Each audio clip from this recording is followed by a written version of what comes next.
Hello everyone, আজকে এই আলুর পরোটাটা হেলদি ওয়েতে বানানোর জন্য নিয়ে এসেছি। আপনারা চাইলে লঙ্কাটা স্কিপ করতে পারেন। আমার বেবিকে আমি 1 বছরের পর থেকেই লঙ্কাটা দিই। আলুটা এভাবে গ্রেট করে নেবেন, তাহলে কোনো রকম লাম্পস থাকবে না, একদম স্মুথ পেস্ট হবে।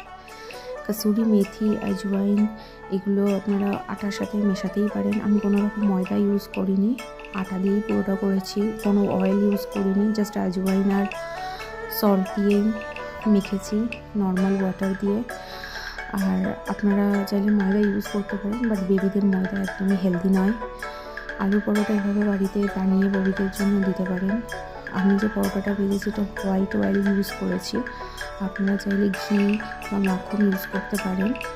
খুব তাড়াতাড়ি হয়ে যায়। কেমন হয়েছে আপনারা জানাবেন, আপনারা বেবি পছন্দ করছে কি না অবশ্যই জানাবেন। Thank you so much. Please চ্যানেলটা সাবস্ক্রাইব করবেন, শেয়ার করবেন। Thank you.